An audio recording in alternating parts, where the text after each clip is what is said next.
네, 여러분 안녕하세요. 반갑습니다. 이번 편에는 오버트레이닝 신드롬, 즉 과훈련 증후군에 대해서 설명드리겠습니다. 선수 생활을 하게 되면은 흔하지는 않지만 한 번쯤 경험해 볼 수 있는, 경험하게 되는 그러한 그 현상을 과훈련 증후군이라고 볼 수 있는데, 이 점에 대해서 이번 편에 좀 설명드릴까 합니다. 결국 이제 과훈련 증후군이라고 하는 것은 운동이라는 자극에 대한 적응의 실패다, 이렇게 또 이야기할 수 있는데요. 결국 우리가 신체적 기능의 향상이나 또 운동 기능 개선을 위해서 훈련이라는 것을 수행할 때 이제 뭐 수행력의 개선이 점차적으로 나타나지만 어느 한계 이상의 매우 강도 높은 훈련이 연속되었을 때 아주 높은 힘든 훈련이 연속된다고 했을 때 일시적으로 이제 신체 기능이 개선되는 것이 아니라 감퇴되는 그런 현상이 나타나게 되는데요.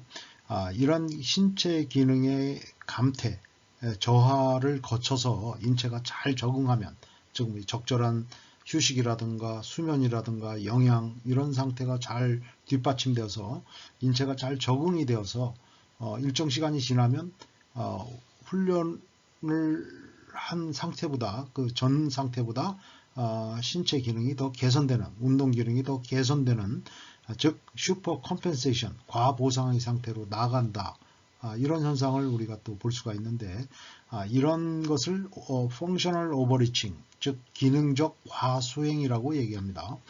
이런 그 기능적 과수행의 단계를 거쳐서 신체적으로 이제 더욱더 훈련의 효과가 나타나면 좋지만, 그렇지 못하고 이것이 이제 잘못되어서 신체 기능이 점차 더 감퇴되어서 오버 트레이닝의 단계로 가게 되면은 이것은 매우 심각한 정신적 또 신체적 기능의 저하 현상으로 이어지게 되는 것이죠. 이것이 이제 더 진행이 되면 결국 오버유스, 즉 의학적 검사와 치료가 필요한 단계까지 나가게 된다.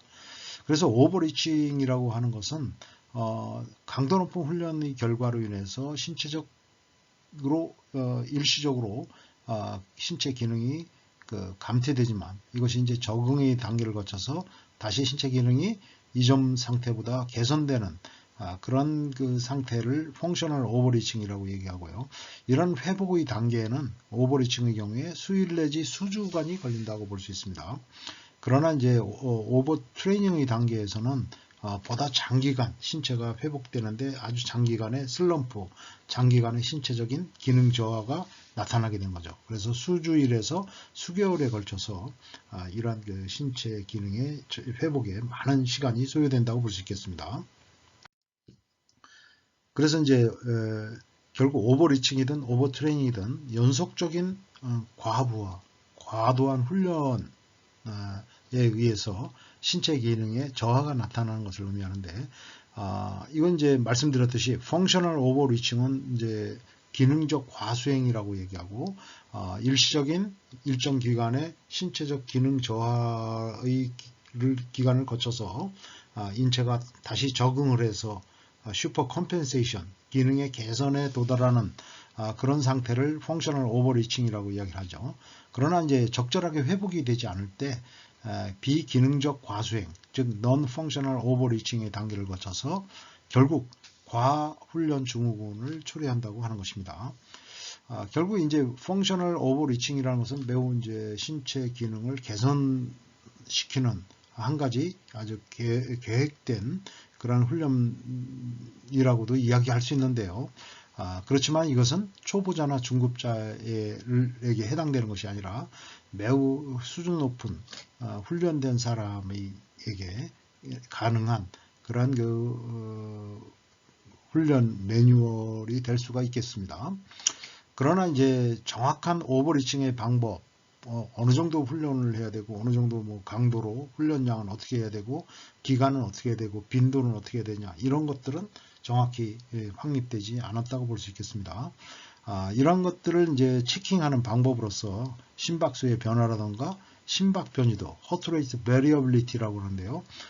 이것을 통해서 뭐 이제 자율신경계의 밸런스를 갖다가 측정하는 한 가지 방법입니다. 그래서 심전도를 측정을 해서 이 심전도를 측정을 통해서 그 RR 간격이라고 하는데요. RR 인터벌의 어떤 변화 양상을 가지고 자율신경의 밸런스, 즉 부교감 신경과 자율신경의 균형을 체크하는 방법이라고 할 수 있겠습니다. 또 한 가지는 이제 블라드 락테이트, 즉 혈중 젖산을 측정한다든가, 또 크레아틴 카이네이스, 즉 크레아틴 카이네이스는 뭐 우리 골격근이나 심장근에 있는 것이죠. 그래서 운동을 하게 되면 이것이 혈액으로 이제 나오게 됩니다. 그래서 그 운동에 대한 그 스트레스를 측정하는 또 한 가지 지표로서 활용될 수 있겠습니다. 무엇보다도 이제 이런 것보다도 더 이제 유용한 것은 결국 본인이 느끼는 운동의 힘들기, 즉 RP라고 하는데요. 운동 자각도가 상당히 유용한 지표가 될 수 있겠습니다. 또 이게 이제 과훈련, 즉 오버 트레이닝의 단계에 들어가게 되면은 쉽게 일시적으로, 이제 오버 리칭도 마찬가지입니다. 일시적으로 이 상기도 감염, 즉 URTI라고 하는데요. Upper Respiratory Tract Infection입니다. 그래서 상기도 감염이 또 쉽게 걸려서 이것도 하나의 중요한 오버 트레이닝, 오버 리칭의 한 지표로서 활용될 수 있겠습니다. 그러나 무엇보다도 중요한 것은 자기 몸에 일어난 그 어떤 변화, 느낌, 이런 것에 대해서 주의 깊게 귀를 기울이는 것이 더 중요하다고 볼 수 있겠습니다. 결국 이제 과훈련 증후군은 강하고 반복적인 과부하 상태, 이런 자극이 주어지는 것인데, 이것이 이제 너무나 짧고 불충분한 휴식과 함께 주어지게 될 때 이런 증후군이 나타난다고 하는 것입니다. 그래서 계속적으로 회복이 다 이루어지지 못한 상태에서 강하고 반복적으로 이 자극이 주어지게 되었을 때 계속해서 수행력이 감퇴되는 현상을 나타나게 되는데, 결국 이것이 이제 계속 심각하게 진행이 되면 흔히들 얘기하는 것이 침대에서 일어나기도 힘들고 집안에서 이제 돌아다니거나 일상생활을 하기도 힘들다, 또 잠에 들기가 힘들다, 이런 특성을 또 많이 이야기하고 있습니다. 일반적으로 이제 이러한 피로라든가 무기력증을 호소하고 수면 이상과 함께 식욕의 감퇴, 또 여러 가지 신경증적 증상, 또 체중 감소, 모티베이션이 또 저하되고 컨센트레이션도 감소하고 또 어떤 우울한 감정, 디프레션이 나타난다는 것이죠. 결국 이런 것이 이제 당연히 수행력의 감소로 이어진다는 것입니다. 근데 이러한 그 과훈련 증후군을 설명하는 중요한 그 이론 중에 스미스의 사이토 가설이 가장 유력한 또 설명이 되고 있는데요. 그것은 우리가 강한 운동을 수행했을 때 그 운동에 의해서 반복적인 염증 상태가 나타나게 된다. 즉 이러한 그 국소적인 염증 상태가 예를 들어서 뭐 근육이라든가 관절이라든가 뭐 이런 부위에 어떤 그 염증이 나타나게 됐을 때 이러한 염증이 반복적으로 거듭되게 되면서 시스테믹한 인플라메터리 레스폰스, 즉 어떤 그 전신적인 염증 반응으로 이어지게 되고 또 이제 손상된 미세한 손상이지만 이런 손상된 조직에서 면역 물질인 사이토카인이 막 분비된다는 것이죠. 이런 그 사이토카인의 분비는 결국 HPA 축, 즉 하이포살라머스 피추터리 아드레날 글랜드, 즉 하이포살라머스 하면 시상하부를 뜻하고요. P의 피추터리는 뇌하수체를 뜻합니다. 또 A는 아드레날 글랜드, 부신을 뜻하는 것이죠. 이것이 이제 연결된 축으로서 스트레스 반응을 일으키게 되는 건데, 이것을 이제 계속 자극하게 되면 결과적으로는 결국 이 부신에서 코티솔이 분비되는 것이죠. 즉 부신 피질에서는 코티솔, 또 부신 수질에서는 교감신경계를 통해서 카테콜라민, 즉 에피네프린, 노르에피네프린, 이런 도파민, 이런 물질들을 카테콜라민이라고 하는데요. 이런 그 스트레스 호르몬들이 막 분비되게 되는 것이죠.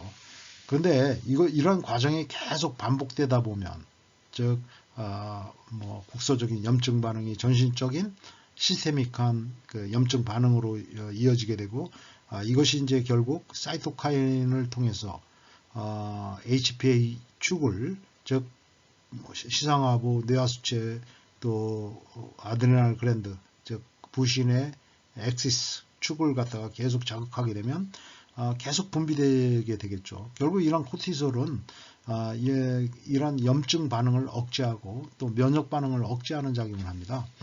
이렇게 이제 억제 작용을 하게 되는데 결국 이것이 계속 반복되다 보면은 부신으로부터 코티솔의 분비가 더 이상 어려워지게 되는 거죠. 코티솔이 점점 고갈되는 상태.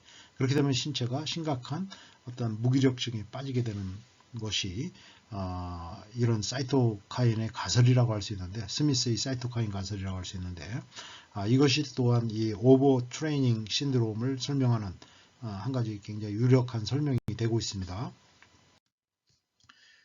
그러면 이제 과훈련 증후군을 검사하는 것은 결국 이제 본인의 어떤 신체적 상태가 스스로 느끼는 그것이 가장 중요한 판단 근거가 되겠지만, 또 그러한 심각한 상태에 들어가기 전에 이런 심박수에서 나타나는 어떤 변화, 이런 것이 또 하나의 지표가 될 수 있겠습니다. 그래서 이제 한 가지 아주 보편적인 방법을 한 가지 소개해드리면, 헤이키 룩스코라고 하는 분이 만든 검사 방법인데요. 기립성 심박수 검사라고 합니다. 그래서 검사 방법은 매일 보통 이제 아침에 동일한 시간에 5분 또는 10분 동안 누운 상태를 갖다 유지해서 심박수를 측정을 하고, 마지막 2분 동안에 이제 평균 심박수, 이 심박수를 측정을 하게 됩니다. 그 다음에 이제 일어난 상태에서 심박수를 측정하는데, 일어난 직후에 15초 후에 심박수를 측정하고, 그 다음에 이제 90초 후에 심박수를 측정하고, 분당 심박수를 측정하는 것입니다. 그 다음에 이제 120초가 지난 다음에 이 심박수를 측정을 해보면, 오버 트레이닝을 한 경우에는 이 120초 후에 심장 박동수가 원래 일어나기 전에 2분간의 평균 심박수보다 약 10회 이상 이렇게 증가하는 현상을 보이게 되는데, 이것을 오버 트레이닝의 한 중요한 지표로서 또 활용한다고 볼 수 있겠습니다. 그래서 이 그림에서 보면 정상적인 상태에서는 이런 패턴으로 심박수가 기립한 상태에서 나타나지만은 이 심한 피로의 상태에서는 이렇게 훨씬 더 일어난 상태에서 심박수가 높게 유지되는 것을 볼 수가 있습니다. 그러나 이제 신체적으로 더욱더 적응된 상태, 아주 컨디션이 좋은 그런 상태에서는 그것보다 더 낮은 심박수를 보이게 된다는 것입니다. 자, 그러면 이 과훈련군을 어떻게 대처하느냐에 대해서는 상당히 많이 잘 알려져 있죠. 사실은 최선의 대처는 휴식이라고 볼 수 있고 수면이라고 할 수 있겠습니다. 이런 완전한 회복에는 수주간 또는 수개월이 걸릴 수가 있겠습니다.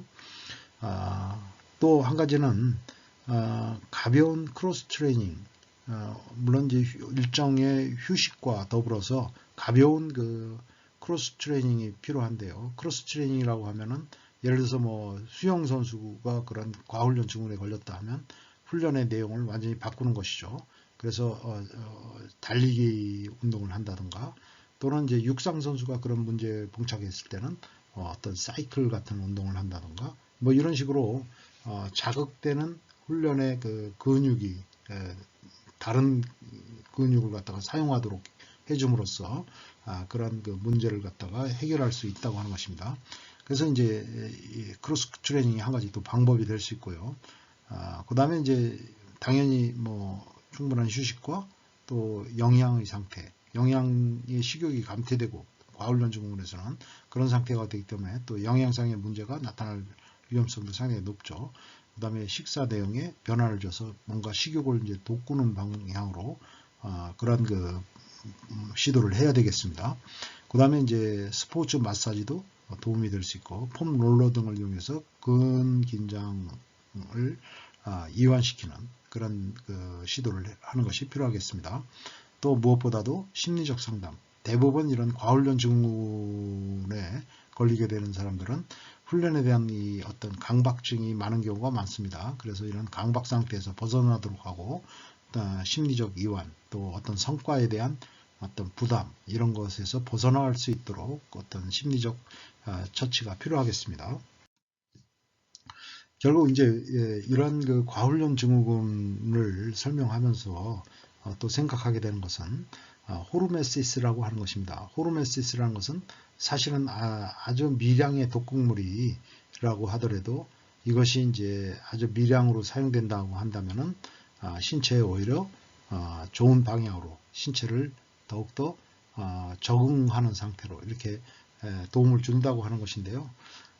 딱 맞아떨어지지는 않지만 결국 이것은 특히 인체 내에서 산화 환원 반응의 평형 상태, 즉 레독스 호메오스테시스라고 하는데요.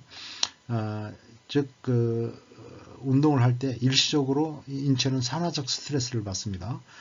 여러 가지 이제 산화적 스트레스라고 한다면은 일시적으로는 활성산소 뭐 이런 것이 이제 생성이 돼서 이것이 이제 세포의 일종의 어떤 스트레스가 되지만은 이런 그 산화적 스트레스가 아주 미량으로 인체 세포 내에서 주어지게 될 때 결국 이것은 인체 전반의 어떤 생리적인 기능의 개선으로 이어질 수 있다고 하는 것입니다. 그래서 스트레스에 대해서 내성을 가진 유전자가 또 많이 발현되더라. 또 여러가지 성장 인자라든가 또 에너지 대사 수준이 더 높아지게 되고 또 항산화 효소, 즉 산화적 스트레스에 대해서 인체가 방어할 수 있는 그런 항산화 효소의 활성도가 높아진다든가, 그 다음에 뭐 히트쇼크 프로테인, 열충격 단백질이라고 하는데 뭐 이런 것들의 그 어떤 양이 더 증가한다든가, 이렇게 해서 향후 더 많은 스트레스에 대해서 인체가 적응할 수 있는 그런 그 적응을 일으킨다고 하는 것입니다. 그래서 이런 개념에서 운동은 일종의 호르메시스적인 성격을 가지고 있다, 이렇게 말씀드릴 수 있고, 그래서 이제 운동이라는 것이 일종의 호르메틴이다, 즉 호르메시스를 적인 성격을 가지고 있는 그런 그 일종의 한 가지 자극이라고 하는 것입니다.